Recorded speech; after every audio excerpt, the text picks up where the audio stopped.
All right, everybody. Looks like we got about 5 minutes till we get started. So, just want to pop on here and say hello and all that good stuff. Getting the last few things ready to go.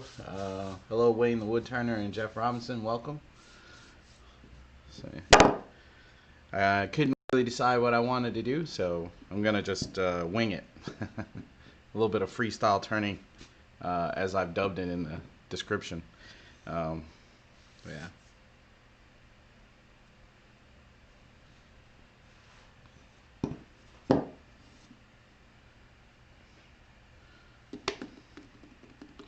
Well, it looks like I'm going to be getting started just a few minutes early, actually. I have 3:57 Eastern Time here in Florida. I hope that the sound is good and the stream is good. Hard to tell from this side. Anyway, so today I got up this morning. I went out to my woodshed and I picked out this piece of sycamore here. I picked this one out because it's got some obvious problems in there. Got a little bit of checking here from a knot, and then a little bit of checking there from drying, and also a little bit of checking here on the bottom. So I don't really know how all that's going to work out, but we're going to find out together. But that may give me an opportunity to do a little bit of particulate fills with most likely some turquoise inlays. So let me get a couple things together here and we'll get this thing on the lathe and get going, because as I understand it, we only have an hour. Let's see. This work. So let's go ahead and let's go ahead and switch cameras. All right. It's the wrong one. All right. So I'm going to be using some flexible point live centers in the chuck.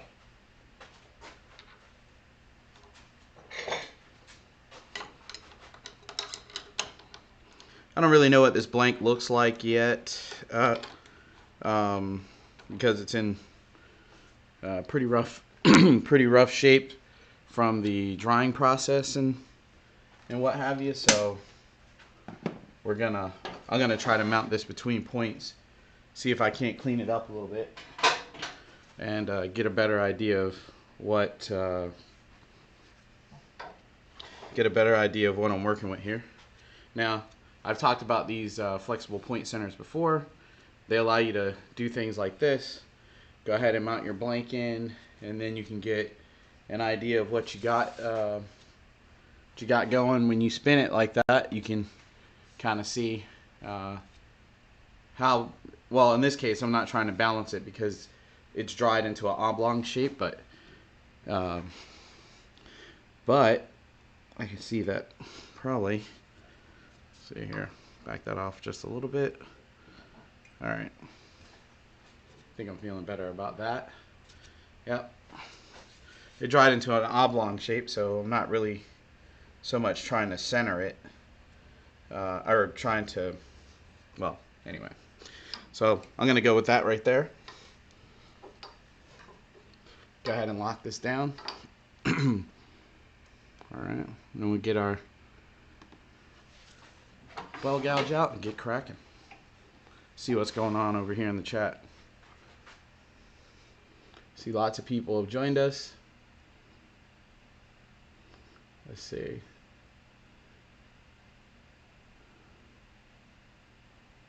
How's it going, Zach? Cammy?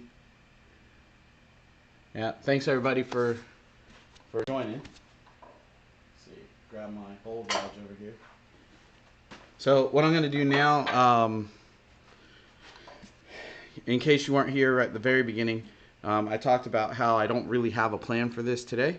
So we're just going to do a little bit of freestyle exploratory turning. So we're going to, first of all, get a good look at what we got. Let's crank that speed down a little bit.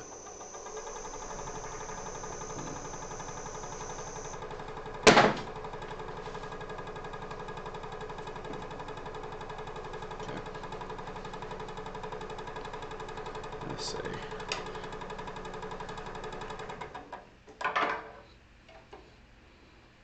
Let's get this closer to where I want to be here. All right.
There we go.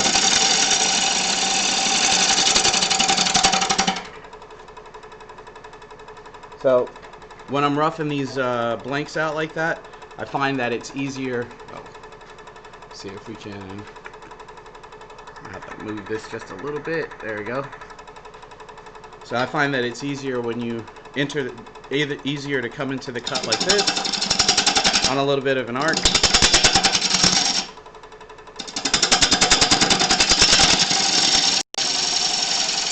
That's much easier than trying to traverse across the piece. It beats you up a little less.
Maybe I should have did a little bit of this before I started the video.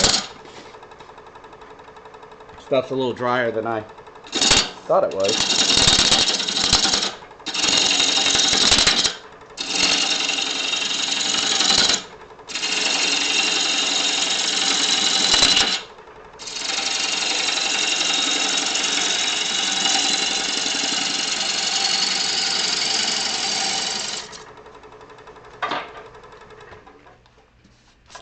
Okay, now I got a chance to kind of look at this thing a little bit and see what the grain's going to look like, and check out some of these imperfections and things. So let's see. I know I got this check right here on the surface, so kind of leaning towards that being the bottom. Yeah, that feels pretty good. So we're going to go ahead and put a tenon on the bottom of this thing.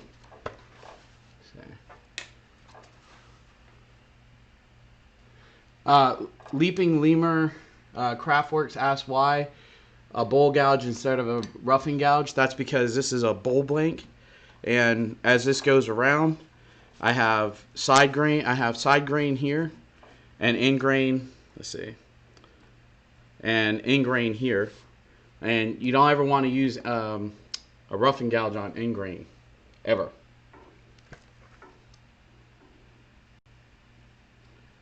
Let's see. Am I having audio issues? Trying to go back and catch up with some of this. Let's see. If somebody could let me know how the audio is doing, that'd be really helpful. So let me come down here and start working out the end of this a little bit. Let's see.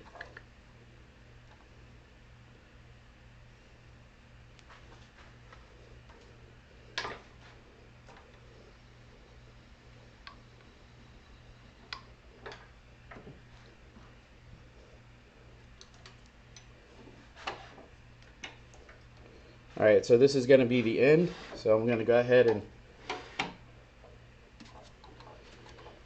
start cleaning this up.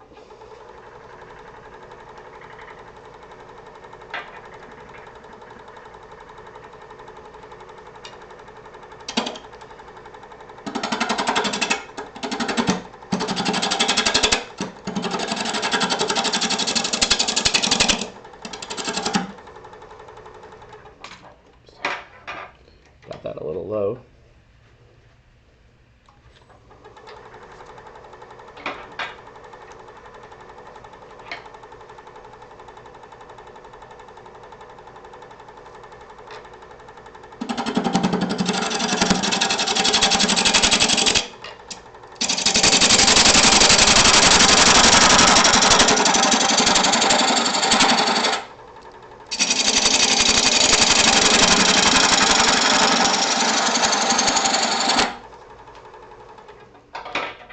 So the goal right now is to get rid of, I had a check running across the surface of the blank on this side. I want to get rid of that.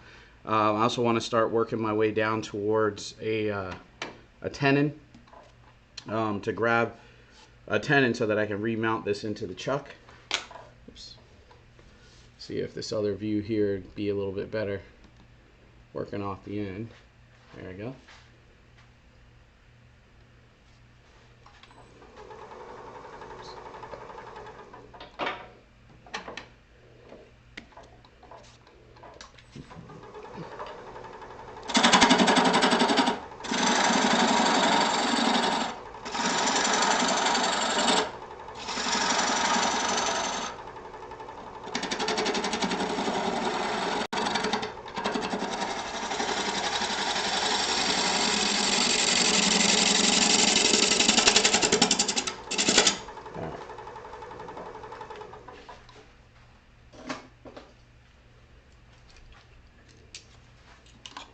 Alright, working on some, I'm going to be mounting this into my 50mm jaws.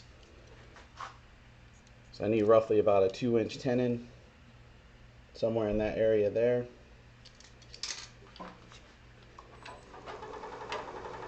Just going to start to eyeball that in.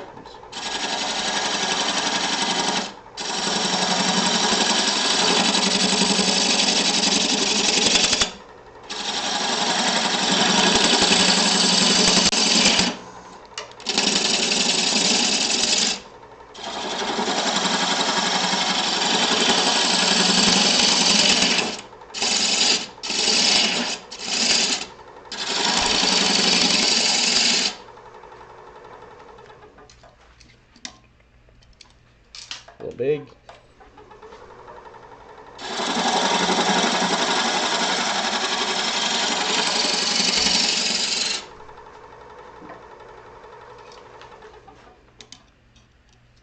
Good stuff.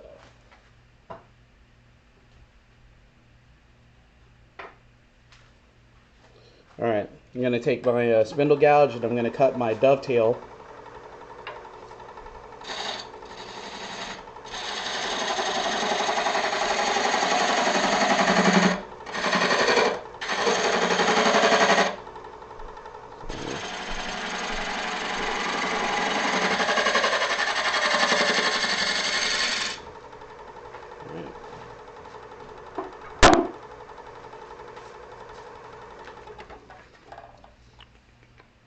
Okay, so I've gotten rid of that check on the bottom. This is the only issue that I have here, which hopefully I'll be able to retain a little bit of that for filling with the turquoise. So I think we're about good to flip this puppy over and get it in the chuck. And we can start deciding what this thing's going to be.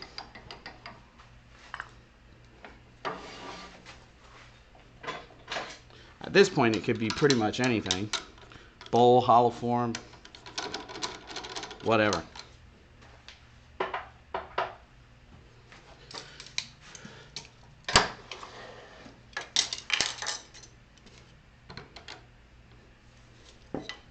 So I figured I'd do this, I do a live on Wednesdays, most Wednesdays anyway, and you know, I've gotten good feedback from people on doing these freestyle kind of turns, you know, because that's the best opportunity for people to see kind of the way that I work in the shop. You know, all the pitfalls, you know, all the successes, you know, it's all on display.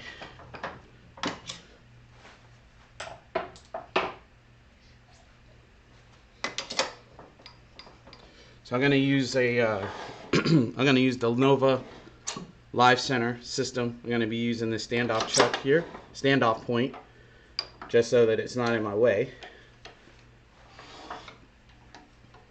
All right. So now we get to shape this thing. Let's switch cameras again here. All right.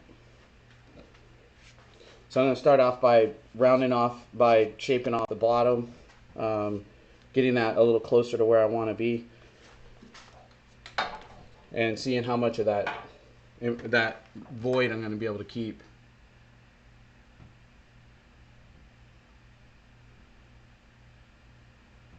Okay.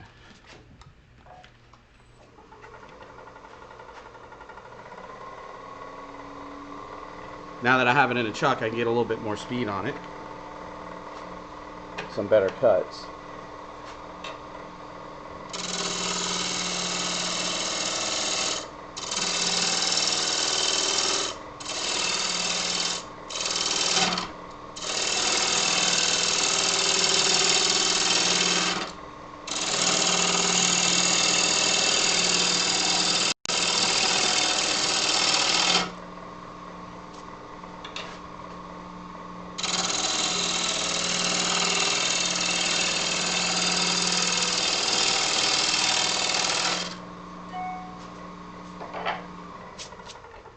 When I'm shaping out these forms, I try to keep loosely, I'm trying to remember the name of that tool.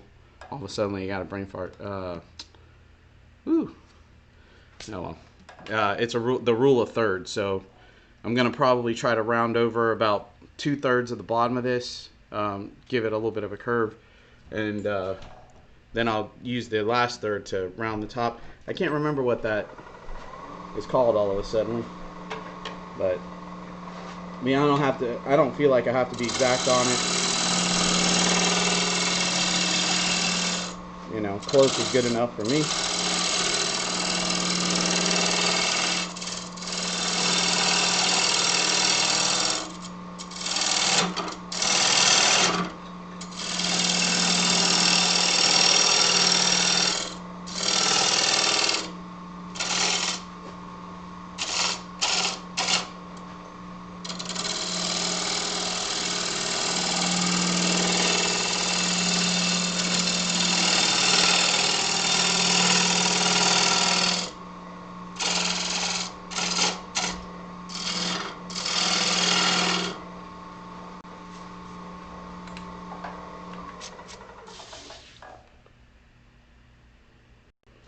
Say. Alright. Right now I'm not really going for any smooth. I'm not really trying to get the smoothest cuts at this point. At this point I'm just trying to get this down to rough shape. Looks like I've cut away most of that. Yeah, we'll see how that goes. And also, Sycamore has some really nice grain if you can get it to present in the quarter sawn, in a quarter sawn presentation, and you can see it there starting to look a little bit like a lace wood almost.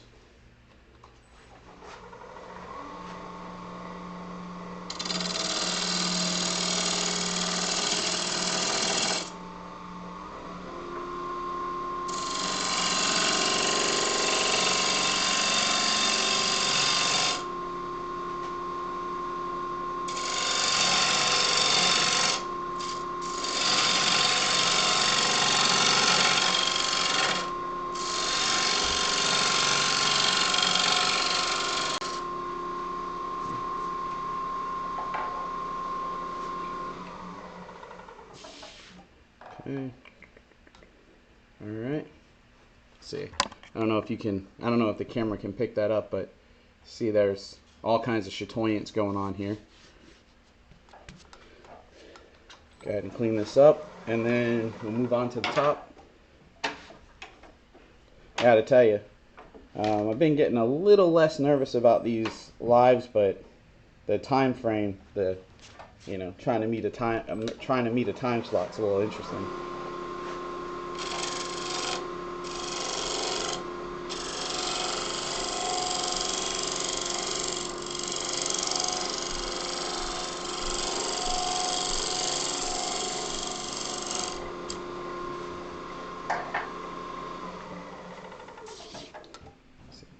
Alright, so I'm going to use a little bit of a scraping cut to start to smooth out this bottom surface down here. I'm doing that by cutting off the top of the wing here.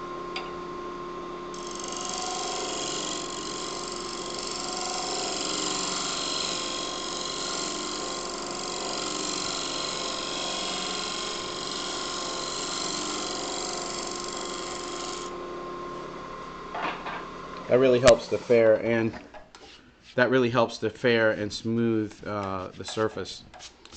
So, all right, let's come around to the top of this thing, start working that out, start getting down to where we're going with this thing.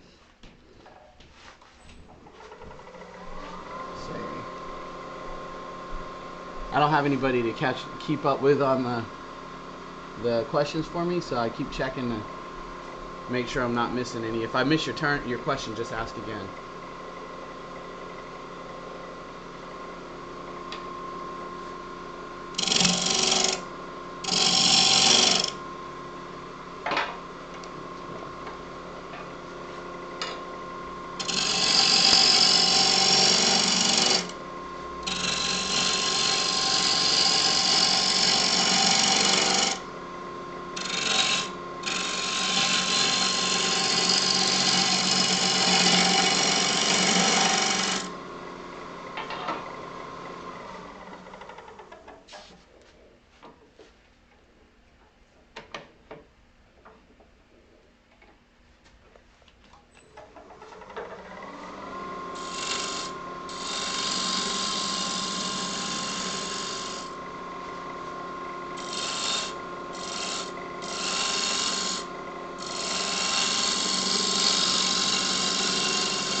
In order to continue working on the top of this, I'm going to have to take my tailstock support away. So I got a few little issues right here on the front. Ooh, that isn't great. I got a few little issues right here on the front. So this crack right here, you can see that although I do want to try to keep it, I got a little bit going across the edge here. Now this part right here could very well fracture out, so I'll probably have to cut that away. But hopefully a little bit, hopefully I'll be able to save a little bit of that, because I really want to try to get some of that turquoise inlace work into this piece.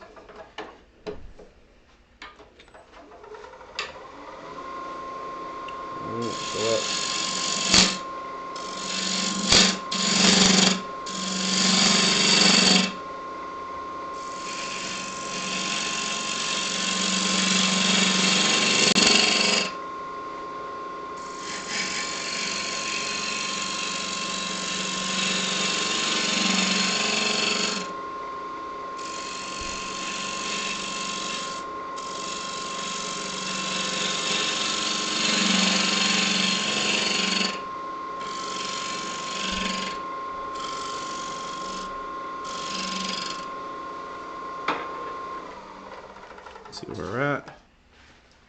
Okay, so I got rid of most of it.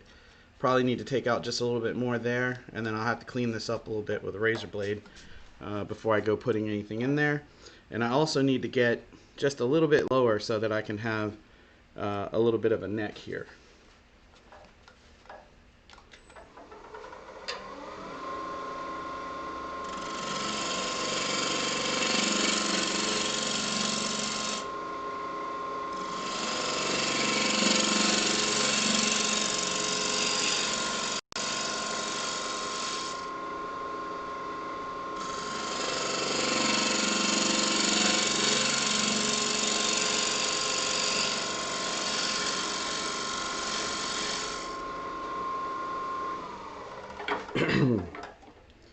Alright, a little bit further.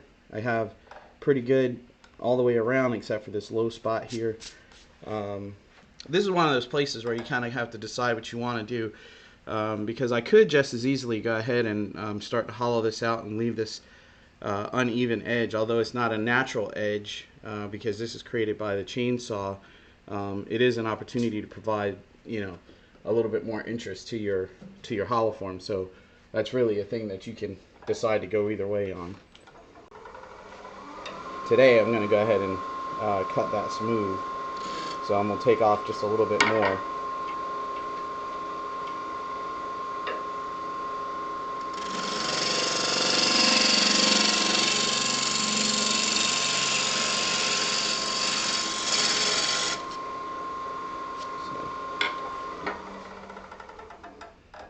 I'm not super worried about the profile yet. I'll go ahead and blend those surfaces together once I get this top bit the way I want it.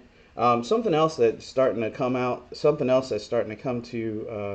needing to pay attention to now is right there, the very end of this. Let's see, maybe this will work. Let's see. You know, it's going to be hard to show because of where it is. Alright, there you go. So right here, this crack, it kind of comes up to the neck here, and I really don't want that. I'm really going to need to cut a little bit away because, you know, once you start to hollow this out and start to create the hole for your the access for the hollowing, there's a good chance that will cause the neck of this piece to break. So let's deal with that right now.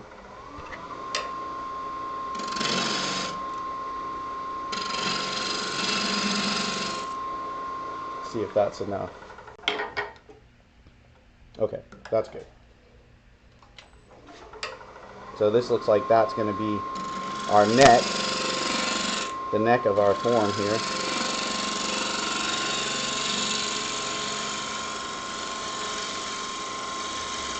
Okay. All right. Okay.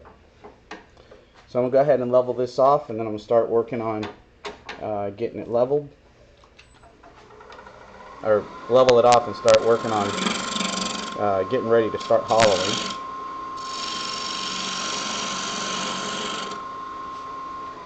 See what that looks like. I know I'm starting and stopping my lathe, but when you turn without a plan, you know, you got to keep checking your work.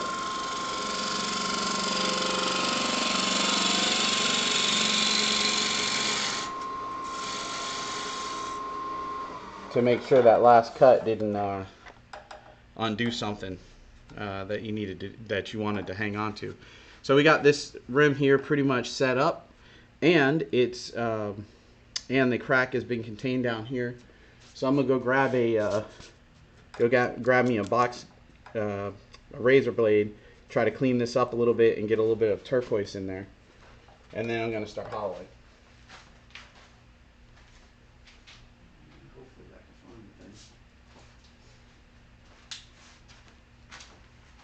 I normally just use a box cutter for this.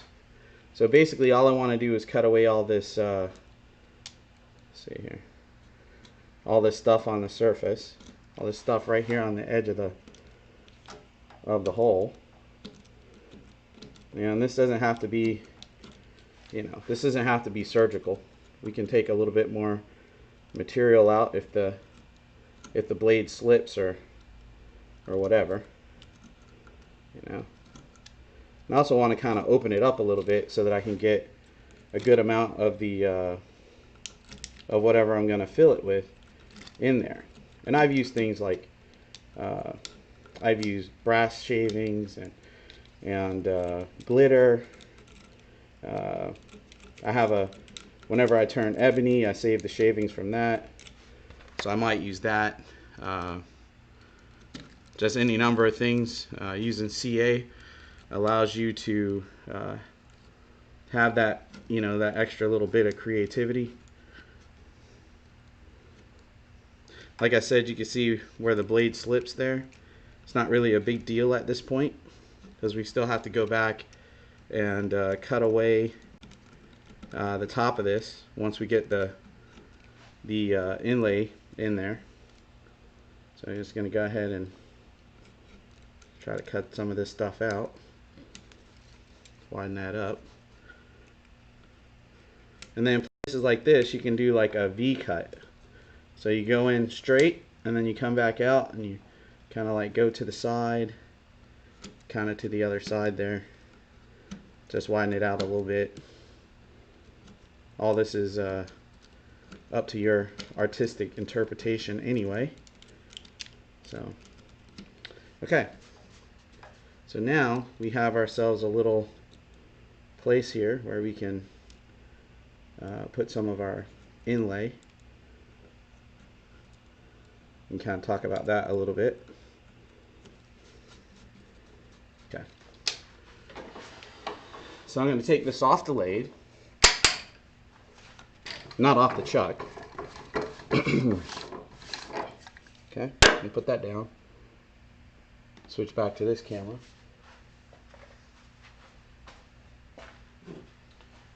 We got our inlays here and our thin CA over here. Now, here's what you don't want to do. What you don't want to do is you don't want to put a really thick CA fill and think that spraying a little bit of activator on the top of it is gonna seal it up. That's not how these things work. Let's see. My air compressor here. Blow out that loose stuff. Alright. So what you want to do is you want to put a little bit, hey Ben, how's it going, man? So you want to put a little bit of CA down here in the bottom first. Okay. And I'm trying to minimize having to look around for stuff. Try to bring everything over, but okay. So this is a dental pick, right? One that I get from the dollar store. It also comes with a toothbrush and a tongue scraper. The tongue scraper I can't use. Toothbrush I can sometimes. I can use it at the lathe to clean up voids and things. But usually I take this bent piece here and I use that to kind of like force these things down in here. Um, you don't have to do this, but if you don't, you can almost guarantee that if you have to cut any substantial amount of material away from the surface, that you're going to find the bottom of your fill. But you don't want to do that because as you cut it, you're getting closer and closer to your final shape. And anytime you add any of this, fill, you really want to be able to go back and anytime you add any of this fill, you want to go back and cut the stuff on the surface off and get it level with the surrounding area. So we go ahead. Now I hope you noticed that I did not fill this up. All right, I did not try to fill this to the top. I put a little bit in the bottom, and I use my pick to pack it in. And I'm gonna do a little bit of activator there, because basically what I'm trying to do is get this to dry more so in layers, right? Because if you try to put it all on there, you could probably leave it for a few days and it would set. But if you were trying to go ahead and finish this off right away, you would not have good luck doing it that way. So now what I'm trying to do is just overfill it a bit. I'm pretty early on in the rough shaping stages, so it's not that important, but if you were closer to your final shape, you want to definitely make sure that you overfill it just a little bit to make sure that you can arrive at a level point.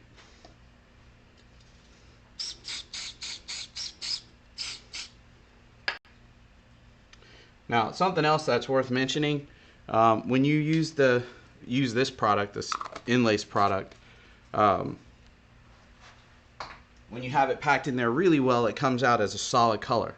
I'm not sure if the camera will show it, but it's kind of granular. It's kind of a granular look right now. So it has all these little individual grains.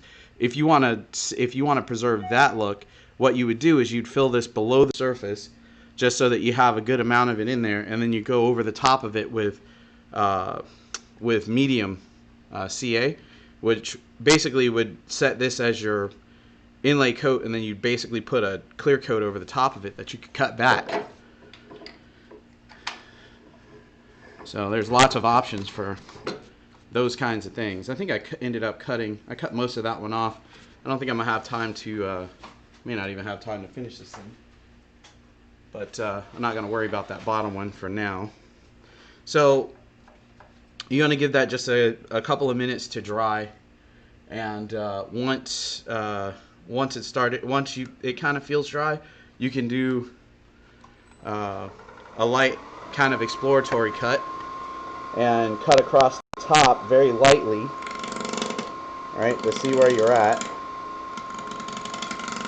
Now, you'll know that it's dry when you can cut it and there's nothing stuck to the end of the gouge, or nothing stuck to the end of your tool. So I got nothing stuck to the end of my tool, so it looks like I did a pretty good job.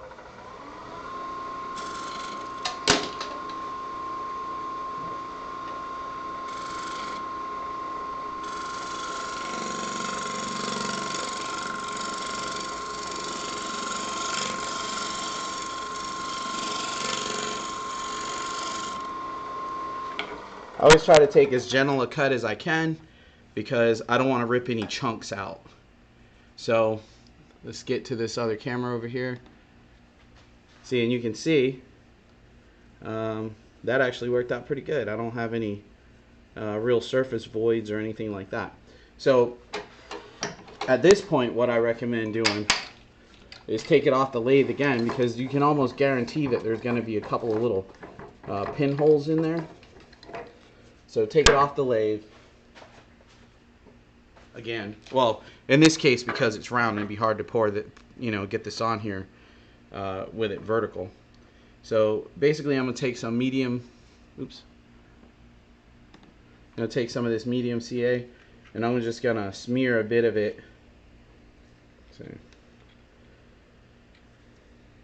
And I smear just a little thin coat of it over the top. This is gonna fill in your any pinholes or anything like that that you have right there near the surface. And you want to spread it out fairly thin, because if you don't, it's going to take longer to dry. My favorite thing about doing these kinds of things with CA is the fact that I don't have to wait forever for it to dry. If this is epoxy, I'd be waiting. I might have to, I definitely have to wait several hours, possibly the next day. So let's get this back on here. All right. Give that just a minute to dry. I'll go back and I'll smooth this surface out, and then I'm going to start the hollowing.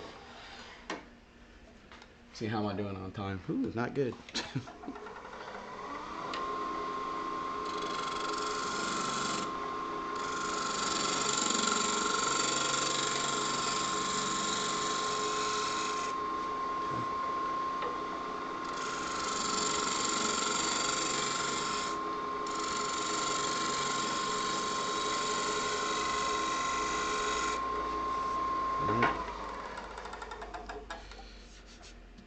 Alright, that's looking pretty good. So come around here and blend these two areas together.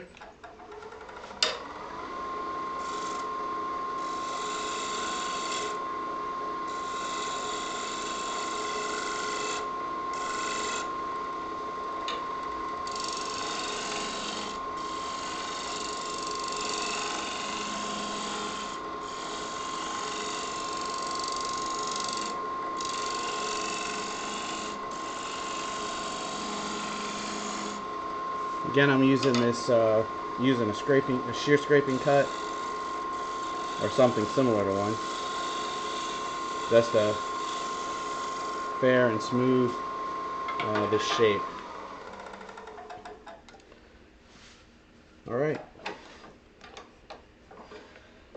So now it's time to hollow this thing out. Let's see. Oh, nobody wants to see my feet.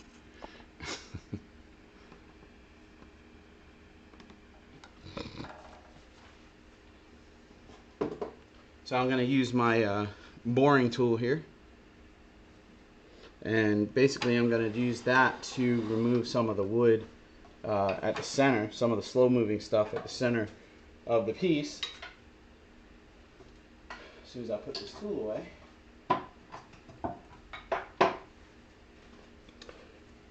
Use this one without the, you don't need the tailstock for this. You just ordinarily what I do is I use my finger to mark out a depth, but in this case I'm not really all